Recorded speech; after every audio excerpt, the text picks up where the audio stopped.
اول حاجه عشان اشتغل الشنطه القمر دي محتاجه نوعين من الخرز. خرز فتافيت السكر مقاس 14 وخرز لولي مقاس 8. المقاسين دول يا جماعه بيبقوا يعني ايه مناسبين جدا جدا مع بعض. الفتافيت السكر انا كنت جايباها هي واللولي الكيلو ب200 جنيه، سواء الفتافيت او اللولي الكيلو ب200 جنيه. وعايزه اقول لكم ان طبعا الاتنين متوفر منهم جميع الالوان. هشتغل معاهم بخيط 60 او 70. واول حاجه هبتدي اعملها هي الغرزه الرباعيه. هبتدي بخرزه فتافيت، وبعد كده واحده لولي، واحده فتافيت، واحده لولي، بالترتيب كده زي ما انا قلت لكم كده بالظبط. تمام. هبتدي اول حاجه اخد طرف من الطرفين، سواء الطرف اليمين او الطرف الشمال، وابتدي اخش في اخر خرزه انا دخلت انا حطيتها، سواء كان في اليمين او الشمال حسب ما انا هشتغل بانهي طرف، يعني زي ما انتوا شايفين كده. يعني هشتغل غرزه رباعيه عاديه جدا جدا. تمام. اول حاجه لازم اتاكد منها، لازم اتاكد ان انا دخلت العقده كويس جوه الخرزه، علشان بعد ما اشتغل ما الاقيش جزء رايح كده وجزء رايح كده، ما الاقيش الخرزه مايله. تمام. دلوقتي عندي طرفين خيط، طرف احط فيه واحده فتافيت السكر، والطرف التاني احط فيه واحده فتافيت وواحده لولي، وهقفل في الخرزه اللولي زي ما انتوا شايفين كده.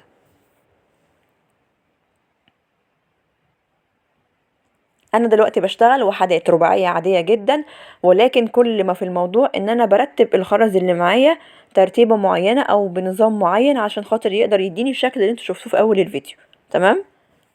هبتدي ماشيه كده بنفس النظام لحد ما اوصل للعدد اللي انا عايزه اعمله في عرض الشنطه بتاعتي. شوف انا عايزه اعمل عرض الشنطه قد ايه، على اساس كده هبتدي اعمل بقى وحدات من الغرز الرباعيه زي ما انتوا شايفين.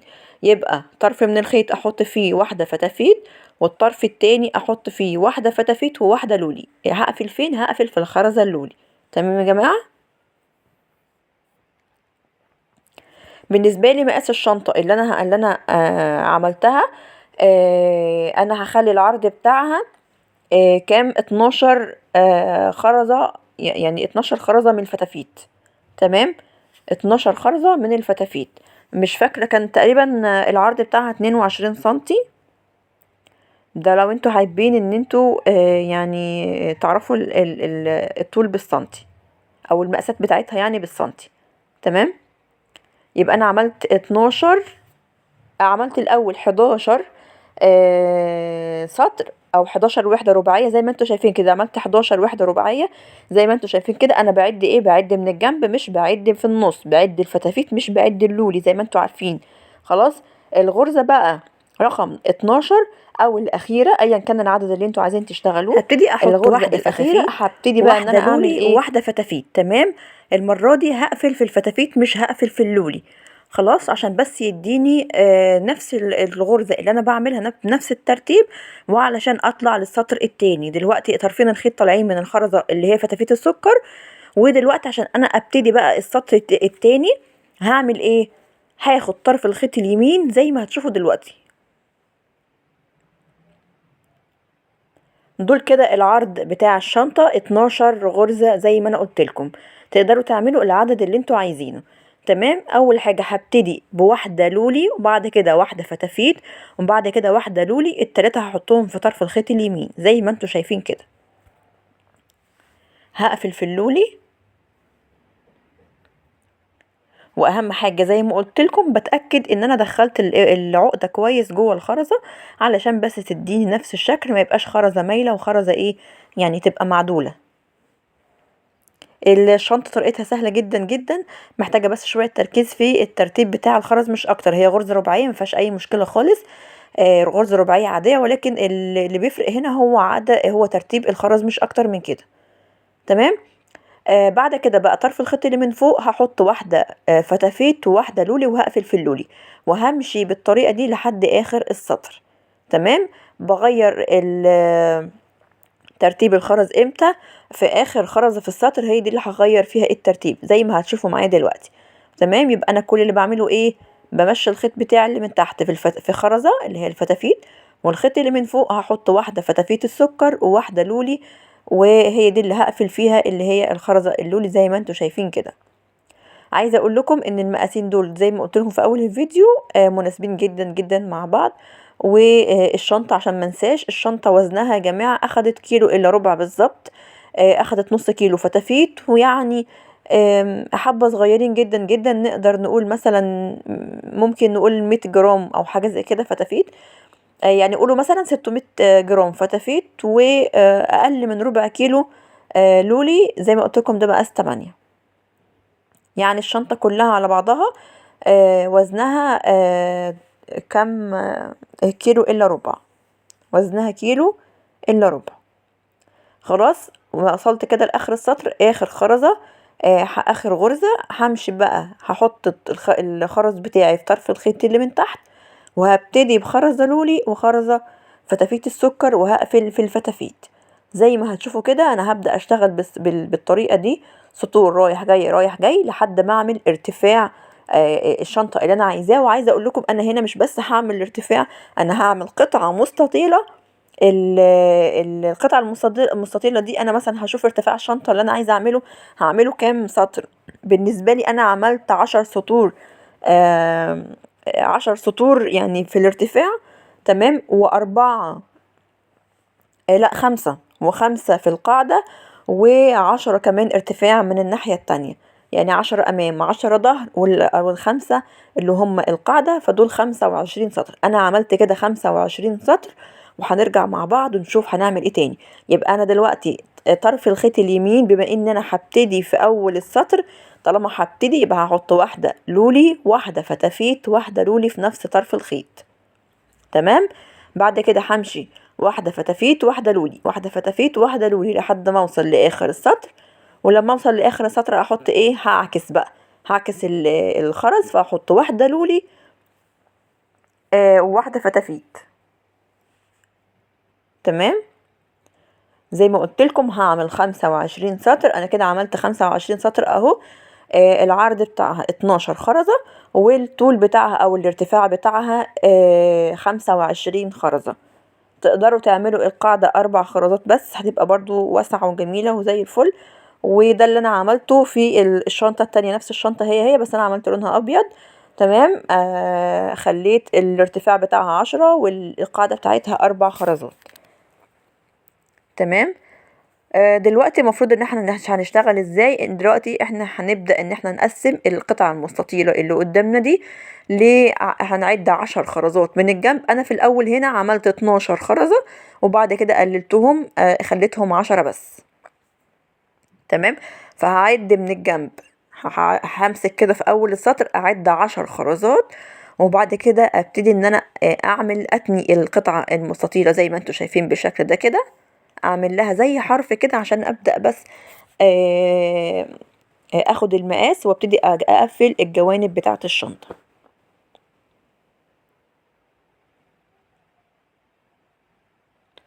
طبعا لما انا عملتها 12 في الاول ارتفاع، حسيت ان هي يعني في ناس طبعا بتحب تعملها كده مفيش مشكلة، بس انا ما حبيتهاش بصراحة، فعشان كده فكيت سطور وخليتها 10 بس، تمام. يبقى انا نفس العدد اللي انا هاخده من فوق، هو نفس العدد اللي هاخده من تحت. يعني هخلي الظهر زي الامام بالظبط، نفس العدد هنا هو نفس العدد هنا، واربع او 5 خرزات في النص اللي هم بتوع القاعدة.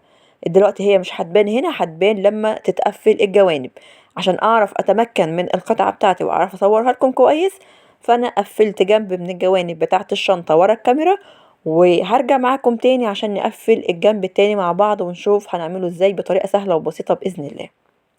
زي ما انتوا شايفين كده قفلت الجنب بتاع الشنطة، وعملت كمان الجنب السطر الأخير اللي احنا ان شاء الله هنعمله بعد ما نقفل الجنب التاني بتاع الشنطة، تمام. دلوقتي عشان اقفل الجنب التاني بتاع الشنطة انا محتاجة ان انا اشتغل من اول الخرزة من فوق، من اول السطر من فوق زي ما انتوا شايفين كده. طب هعمل ايه بقى دلوقتي هبتدي ان انا ادخل الخيط بتاعي في الخرزة اللولي اللي من فوق، في الخرز اللولي يا جماعة من فوق، تمام. فهبتدي ان انا اساوي الاول طرفين الخيط مع بعض، وهبتدي احط ايه، هحط خرزة زي ما انتوا هتشوفوا دلوقتي كده، خرزة فتافيت وخرزة لولي وخرزة فتافيت، تمام. دول هحطهم في طرف الخيط اليمين، وهبتدي ان انا اقفل على الخرزة الفتافيت زي ما انتوا شايفين كده،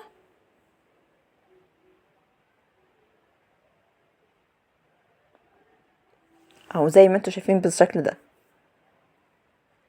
تمام. انا دلوقتي المفروض ان انا زي ما انتوا شايفين كده ببدأ ان انا اعد جوانب او الجنب بتاعي او اللي انا هعمله. تمام. وابتدي في اول خرزة من فوق زي ما انتوا شايفين كده هبتدي اعمل طرف الخيط اليمين احط فيه خرزة فتافيت وخرزة لولي وخرزة فتافيت وهقفل في الفتافيت. وبعد كده همشي بالخيط اللي من تحت في الخرزة اللولي واحدة، والخيط اللي من فوق زي ما انتوا شايفين كده هحط فيه خرزة لولي وخرزة فتافيت زي ما انتوا شايفين بالشكل ده كده. تمام. همشي بالخيط اللي من تحت همشي بالخيط اللي من تحت خرزة واحدة، هدخله كده في الخرزة اللولي. تمام. والخيط اللي من فوق هحط فيه واحدة لولي وواحدة فتافيت السكر.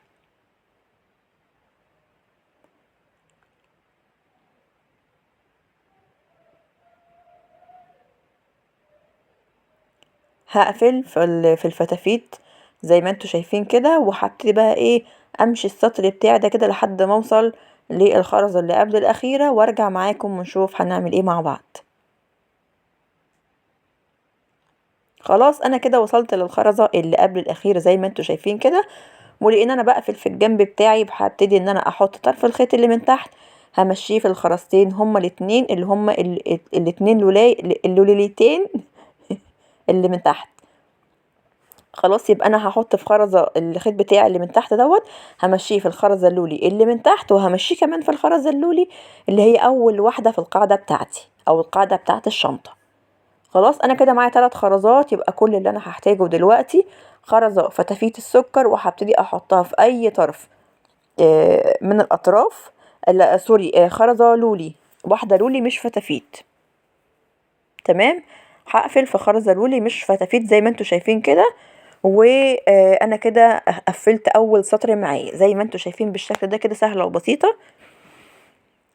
خلاص يبقى طرف الخيط اللي من تحت انا كده عندي طرف خيط فوق وطرف خيط تحت. طرف الخيط اللي من تحت همشيه في لولاية واحدة من القاعدة اللي انتوا زي ما انتوا شايفين بالشكل ده، وبعد كده طرف الخيط اللي هو نفس طرف الخيط برضو اللي انا مشيته في الخرزة اللولي هبتدي ان انا احط فيه واحدة لولي وواحدة فتافيت السكر، وهبتدي اقفل في الخرزة الفتافيت زي ما انتوا شايفين بالشكل ده. تمام. لازم ابقى متأكدة ان الترتيب بتاعي الخرزة الفتافيت تبقى فوق الفتافيت واللولي تبقى فوق اللولي زي ما انتوا شايفين قدامكم كده. تمام.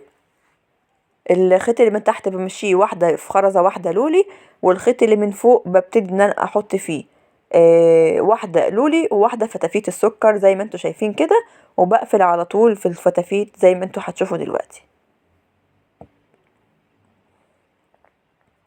هفضل ماشية بالطريقة دي لحد ما اوصل لاخر السطر بتاعي. همشي الخيط بتاعي اللي من تحت بمشيه في خرزة واحدة لولي، والخيط اللي من فوق هحط فيه لولاية وهحط فيه واحدة فتافيت السكر وهقفل في الفتافيت.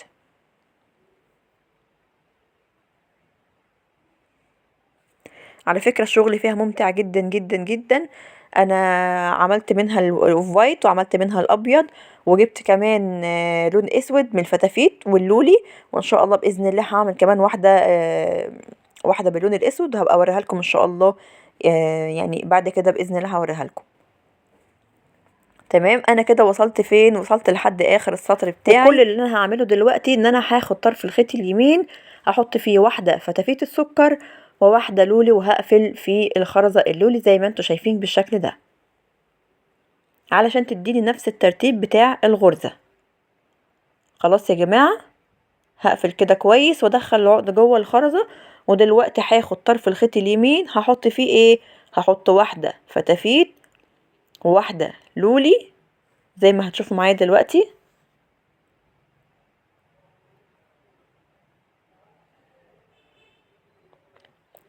هحط واحدة فتافيت وواحدة لولي وواحدة فتافيت السكر، وهقفل في فتافيت السكر زي ما هتشوفوا دلوقتي.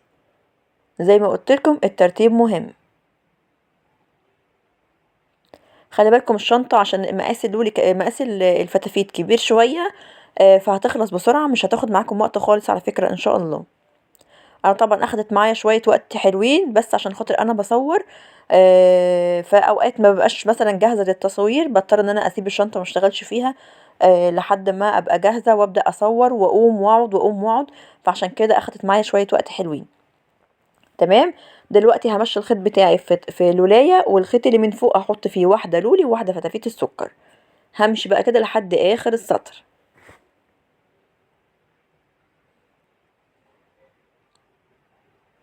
هفضل ماشيه كده يا جماعه لحد ما اوصل لاخر اخر خرزه في السطر زي ما انتم شايفين كده. تمام. وابدا اقول لكم بقى ايه احنا هنعمل ايه. انا زي ما قلت لكم انا عملت القاعده بتاعتي 5 خرزات، فعند الخرزه اللي هي الاخيره او يعني السطر الاخير هبتدي بقى اشبك الجزء ده في الجزء اللي هو في الجنب بتاع الشنطه. تمام. فكل اللي هعمله دلوقتي عندي طرف خيط فوق وطرف خيط تحت طالعين من الخرزه اللولي. هبتدي ان انا احط في الخيط اللي من فوق هبتدي احط فيه واحده فتافيت السكر زي ما انتوا شايفين كده، ونفس طرف الخيط هو هبتدي احطه فين، هبتدي احطه في اللولايه اللي هي اول لولايه من فوق خالص زي ما انتوا شايفين كده. تمام. دلوقتي برضو هعمل ايه. دلوقتي من غير ما ادخل الخيط بتاعي في خرز ولا اي حاجه، هبتدي اجيب واحده فتافيت السكر وابتدي ارجع فيها في الخيط بتاعي واعمل الحلقه واطلع منها طرف الخيط التاني عشان اقفل على الغرزه الرباعيه بتاعتي بالشكل ده. كل اللي هعمله دلوقتي ان انا الطرف الخيط اليمين همشيه، او طرف الخيط اللي من تحت همشيه في الخرزه اللي جنبه على طول، وطرف الخيط اللي من فوق همشيه برضو في الولايه اللي جنبه على طول زي ما انتوا شايفين كده. وهبتدي اقفل الغرزة بتاعتي بواحدة من فتافيت السكر.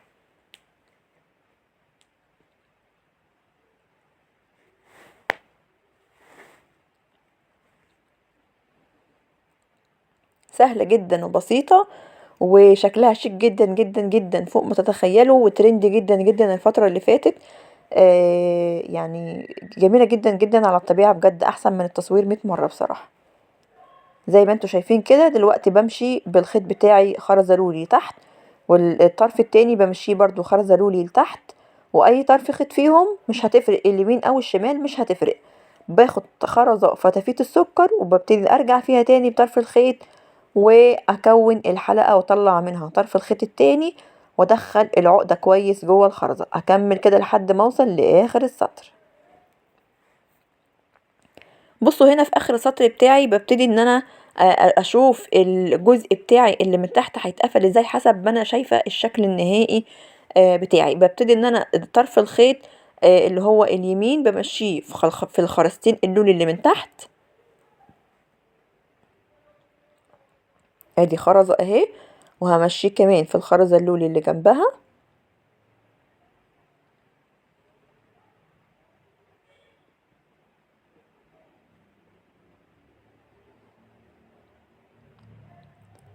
وهاخد طرف الخيط اللي هو التاني هبتدي ان انا الخرزة اللي هي الفتافيت اللي هي اللولي اللي من تحت الصغيرة دي اللي في القاعدة هبتدي ان انا ادخل فيها الخيط كده واربطهم مع بعض كويس قوي.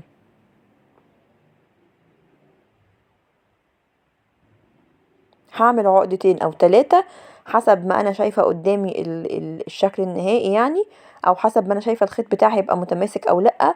هبتدي اعمل عقدتين او 3 للتأكيد، وبعد كده هبدأ اي طرف خيط فيهم همشيه في اي خرزة تكون جنب الخيط على طول او جنب العقدة على طول، وادخل العقدة بتاعتي جوه الخرزة كويس قوي علشان شكلها ما يبقاش باين وما يبقاش شكلها وحش. دلوقتي انا هعمل نفس اللي انا عملته ده مرة تانية. يعني ايه؟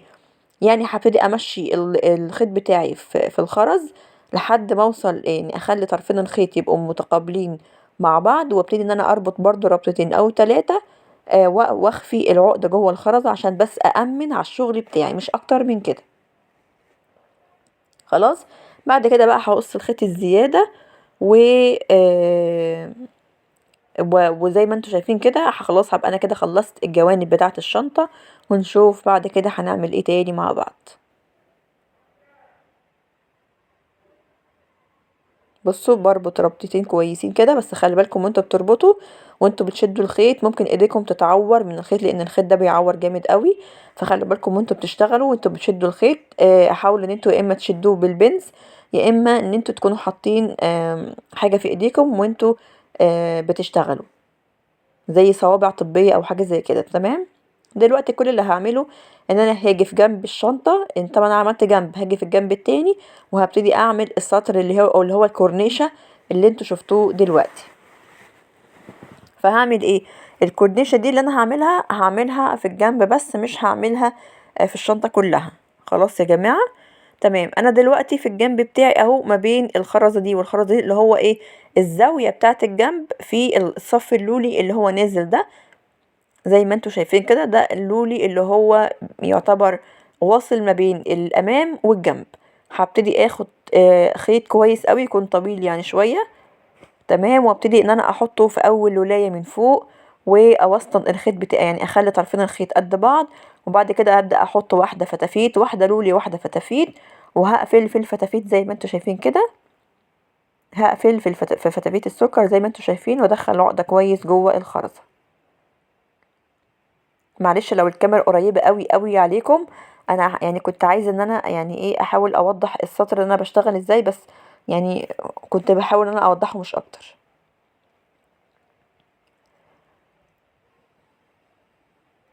بقول لكم ان انا ايه، بعمل في الجنب مش بعمل من قدام. خلاص. عندي طرف خيط فوق وطرف خيط تحت. طرف الخيط اللي من تحت هبتدي امشيه في الولاية، من طرف الخيط اللي من فوق هو اللي هبتدي احط فيه الخرز بتاعي، اللي هو هيكون عبارة عن واحدة لولي وواحدة فتافيت السكر.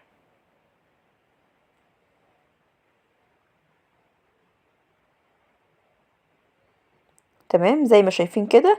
طبعا على طول بقفل في الفتافيت، بقفل في فتافيت السكر، وادخل العقدة كويس جوه الخرزة، وهبتدي امشي بقى كده. همشي بقى ايه على الجوانب بتاعت، او على يعني السطر، هيبقى بالسطر كده ايه اللي هو حرف اليو من الجنب بتاع الشنطة. تمام. همشي من الجنب بس، مش جنب مش الامام ولا اي حاجة تانية. طبعا اللي حابب يعملها اوكي، مش حابب يعمل الخطوة دي مفيش مشكلة خالص، برضو الشنطة هتبقى شكلها حلو وجميلة وزي الفل.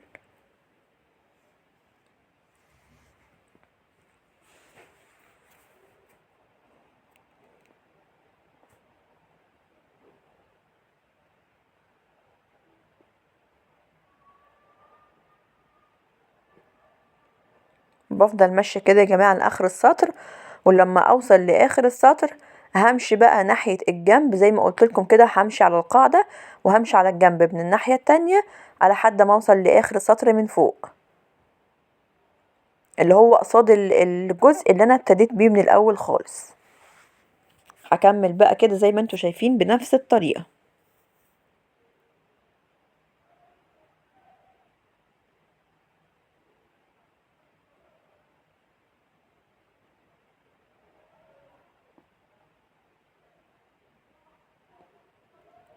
شكلها حلو جدا جدا لما اتعملت، وعايزه اقول لكم صاحبتها فرحانه بيها جدا جدا جدا، بجد صاحبتها فرحانه بيها قوي. شايفين بمشي كده، وبعدين بمشي مش همشي بقى اللي هو للناحيه التانية ناحيه الامام، لا بمشي ناحيه الجنب. تمام. بصوا على ايدي بتشاور ازاي عشان تبقوا فاهمين انا بقول ايه. اهو بمشي كده لحد ما اوصل للزاويه، وبعد كده بمشي ناحية الجنب اللي هو القاعدة، وبعد كده بمشي ناحية الجنب الفوق لحد ما اوصل لاخر السطر اللي هو ايه قصاد الجزء اللي انا ابتديت بيه. انا كده خلصت الجوانب بتاعة الشنطة، وفاضل معايا بس الايدين بتاعة الشنطة، وانتظروني ان شاء الله في الجزء التاني هنشتغلها مع بعض باذن الله كده، خطوة خطوة وبطريقة سهلة جدا جدا. انتظروني في الجزء التاني. باي باي.